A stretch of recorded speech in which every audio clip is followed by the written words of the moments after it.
back to Qcookin. As you can see, there's a bit of a Caribbean thing going on here today. I've got some lovely tiger prawns, which I'm grilling on skewers, just like the ones I had from a beach barbecue on the beautiful island of Tortola. I really wish I was on that beach right now with my Weber Q, but alas, I'm here in the kitchen in the Black Country. So let's make a start. The guy at the beach barbecue said his shrimps, we call them prawns here in the UK, were marinated in lime juice, palm sugar, garlic, coconut milk and soy sauce. He just didn't mention the proportions or quantities.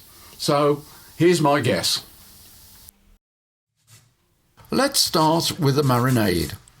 I need the zest and the juice of those 2 limes. All this lime juice provides flavour and acidity in the marinade.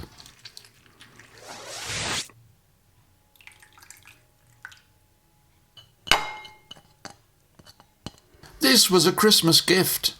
It's a ceramic garlic grater and it really does the job beautifully.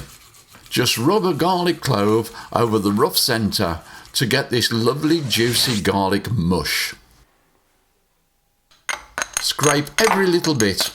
Don't want to lose a drop of this bold flavour. In goes the palm sugar, followed by a good grind of salt and pepper. And then about half a cup of coconut milk. Give it all a good stir to mix, and that's the marinade done. These prawns have to be peeled and deveined.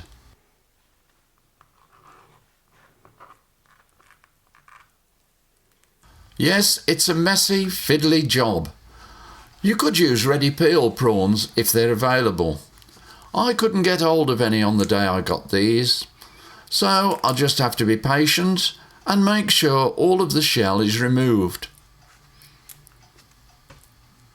Fingernails are useful for this job.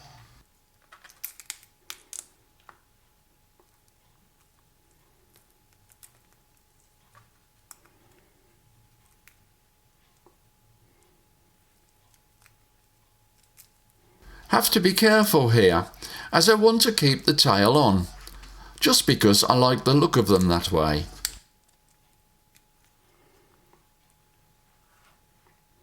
Now to remove the vein. Take a small sharp knife and carefully make a cut down the back of the prawn. And there's the vein that has to be removed. Well, there's one of the prawns ready for the marinade, only 5 more to go.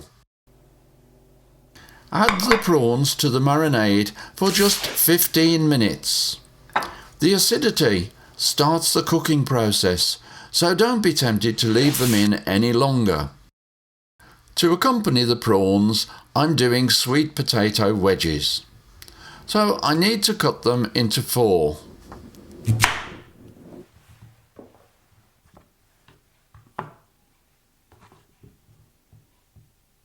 These are quite tough when they are raw.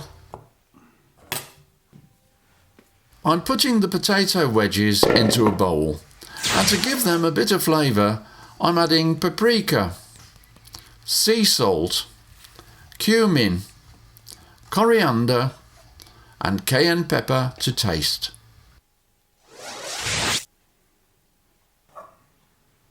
A good glug of oil.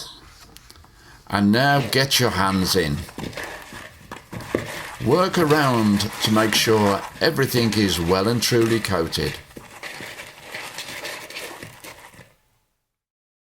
To go with the sweet potatoes, I'm making a mint, lime and ginger dip.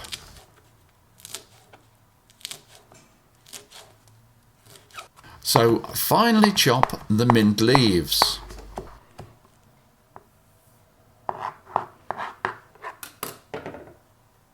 Add a couple of spoons of mayonnaise to a bowl, followed by some lime juice, ground ginger, and finally the chopped mint.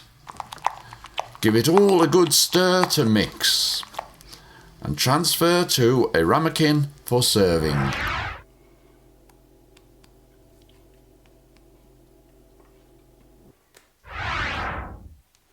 Now I'm putting lime wedges and the marinated prawns on the skewers. Yeah, it's another messy job. And they are ready for the barbecue. Meanwhile, outside the barbecue is warming up. I'm going to cook the sweet potatoes first, and I'm cooking them with direct heat on the grill as I want them to be nicely charred at the edges.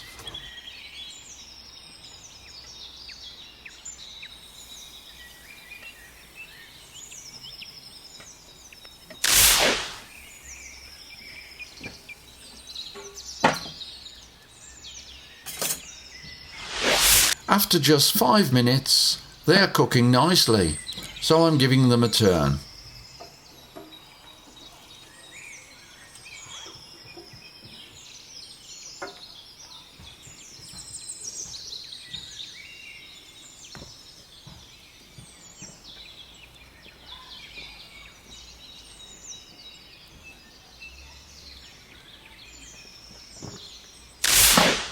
Another 5 minutes or so later, and they're charred a bit more than I would like. You really do have to keep your eye on these potatoes, checking them regularly whilst they cook. So they're transferred to a foil tray and placed on the warming shelf.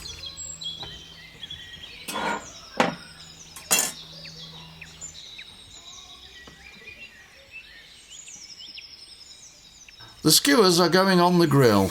And once again, keep your eye on them. They cook very quickly, and the one thing you don't want is to overcook them.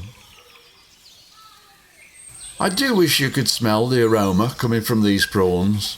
It's simply wonderful. As you can see, they've now turned pink, which is an indication they're done. Time to plate up.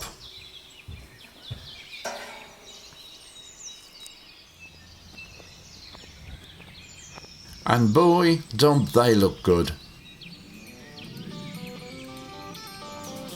And there it is, my Caribbean tiger prawns with charred sweet potatoes and a lime, ginger and mint dip.